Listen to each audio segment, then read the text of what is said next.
Okay, Andrew. So I'm gonna go over some of the things that we talked about earlier. The first thing I want to talk about is your extension with your spine. So what I was kind of talking about is how the spine really works in a very simple explanation. Is basically most guys will start in a slight flexion state and then get into extension and delivery and then finish with flexion. So that's really the three phases of what your spine should be doing in the delivery.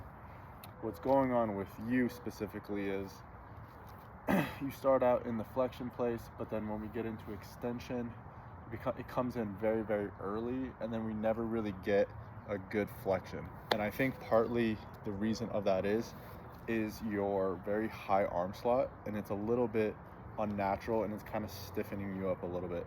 So I'm sure you know that for your spine to move efficiently, you have to be pretty loose, and you can't be like stiff like a board, right?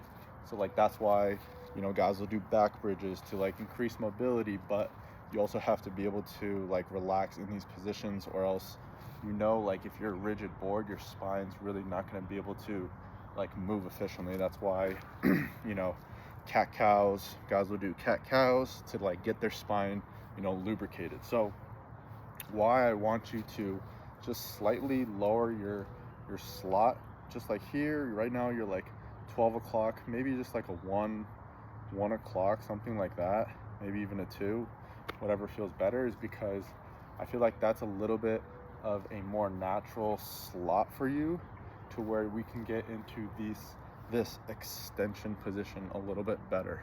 Because right now, or flexion position, but extension with the release. So I think right now it's like, as you're going up, you get into extension very early with your T-spine, and everything will start to come off this way because you're really worried about getting that very high arm slot down, where if you're able to lower it just a little bit, you can kind of relax more. So get into flexion, extension, boom, here, where we don't have to worry about getting all the way up here and like coming off like that way, right? Because really we want it to be like a rubber band. We want it to be like, if flexion was the part where the rubber band is like not pulled, it's like flexion and then extension, we're pulling it, and then flexion is releasing the rubber band back into flexion. So it's like flexion, extension, boom. So it's like very quick and explosive. That's what I'm talking about. But for you get into extension early and very, very long, and we never really get into that like flexion at the end, that rubber band release, and we're really losing. That's where like a lot of easy velocity comes from, is that last part when all that tension is released at release point when you're throwing.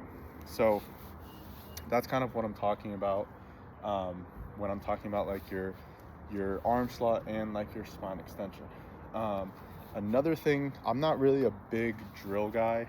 I think drills can be useful sometimes. I really like cues and just learning how to throw and just not be a robot and be athletic. So one thing I'm just going to give you a cue on, especially because I don't want to give you too much stuff as you're getting ready for your season, is basically how to stay closed, right? And I don't want to actively think about like you kind of keeping this really closed at release. I want you to think of this and just keep this in mind as you're playing catch, as you're just working on dry reps, or even plyos. Like, just keeping this in mind. What creates rotation is the landing of this foot here.